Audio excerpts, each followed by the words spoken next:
Actually, right here on this field. My miracle started right here on this field 7 years ago. No, thank you. In football practice playing for the Wildcats, I took a hard hit and I thought I busted my tailbone, to be honest with you. And I went into the doctor's office to get my tailbone checked out, and I came out with a heart condition. Apparently the doctor kept hearing some background noise every time my heart beat. I had like an extra beat in there. And they sent me directly to a cardiologist. No wait on it, no nothing. Straight to the cardiologist. And it was me and my mother.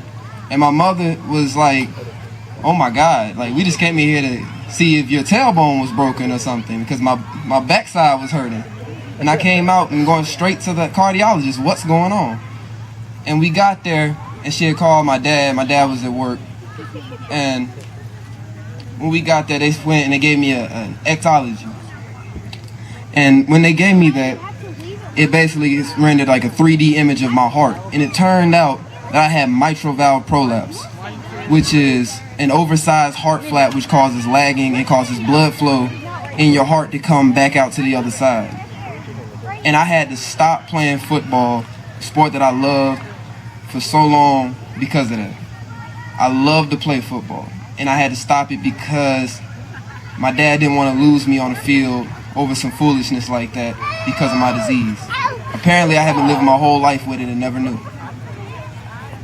And over the course of 7 years now, we kept going back every year to the cardiologist, every single year to get it checked out. Every year, we keep hearing it gets quieter and quieter until last year, well, beginning of this year, we went into the cardiologist room and it took them 20 minutes to even find the noise. When I tell you, I had people praying for me for 7 years. 7 whole years. When you talk about long suffering, I know what long suffering is.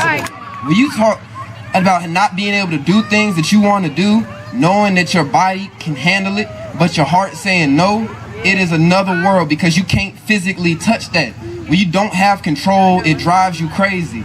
Doesn't it? You guys know what it feels like to not have control over something. It just drives you insane. But then you just got to say, but God. I say this, but God. We went in there, it took them, they had to come up with a 3D imaging sketch to figure out even if it was still doing it.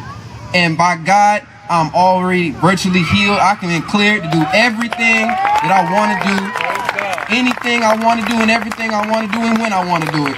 Because God said so. I tried to rush it. I wanted to rush it. I wanted to do it right then. But God said, hold up. You know, some of y'all know what it's like to be put on hold, say, stop, think about it. Wait a minute. Do you realize what you're about to do to yourself? He said, you got better things to do. You got bigger things to do in this world than to throw your life away playing a game. I could have killed myself out there.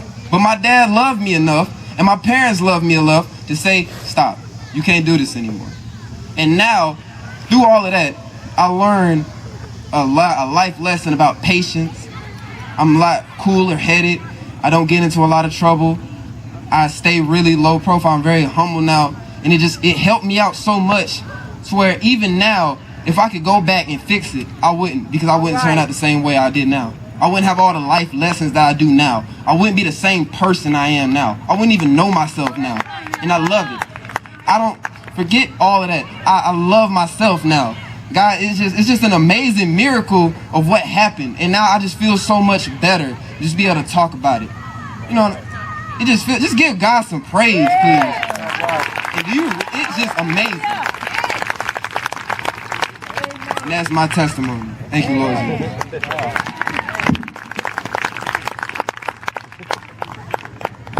He just told you about a miracle, because I could not do most of the things I do without him. All of these dances and stuff. He is right there beside me every step of the way through all of these dances whenever I need him.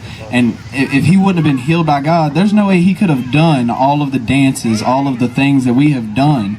So God has healed him. It was a miracle that he can do the things he did here tonight and is going to continue to do in the future. So that was a miracle, because God's still in the miracle working business. When in the Bible did it say, and then God stopped working miracles?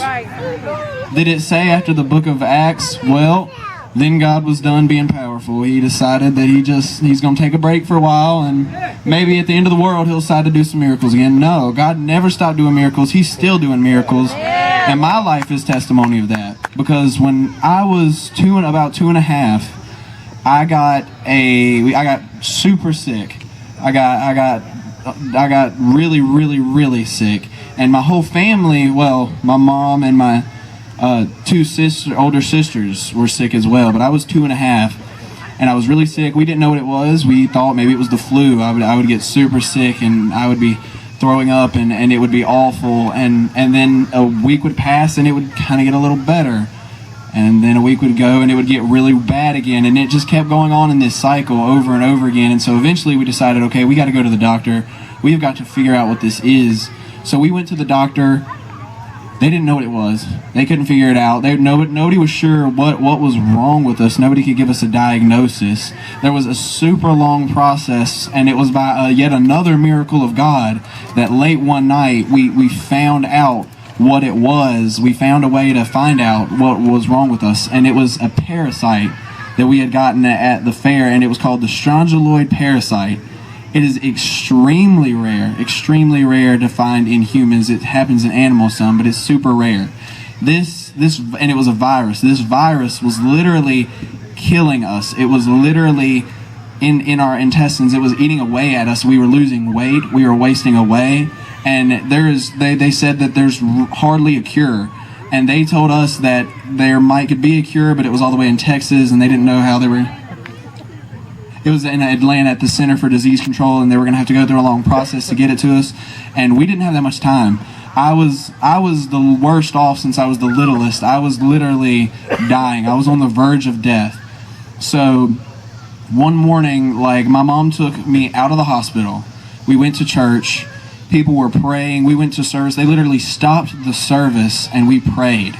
And we prayed. And we prayed for an hour probably, and no difference. There's no difference. Service was over, and then we went back to the hospital. And then later that night, for the Sunday night service, the doctors were saying, you can't take him out of the hospital to go to church. If you do, he's going to die. There's nothing you can do for him. We're the only chance. But my mom knew that I was supposed to be at church that night, so we go back to church. They stop in the middle of the sermon. They pray. They stop and pray for me for about 2 hours. About 2 hours on the altar praying for me. Suddenly, out of nowhere, I sat up. I said, I'm hungry. I want a hot dog. I want pizza. I hadn't eaten in forever. I couldn't eat food. I was never hungry. I smelled like death. Instantly, the smell was gone. I was hungry. From that moment, literally that moment on, I never had another problem. Neither did the rest of my family. My sisters, nobody had another problem from then on. All signs of the virus, everything was completely gone. I was completely healed. And I would have died. The doctor said I didn't have long to live before I was going to die. That right there is proof of what God does, that He still works miracles. I know that because I wouldn't be here today if He hadn't worked a miracle in my own life. He did it in my life, and I believe He did it so that I could stand here today and tell all of you what He did for me, so that you know He can do it for you as well. He can do it for every single one of you. There's nothing God can't do. He is all powerful.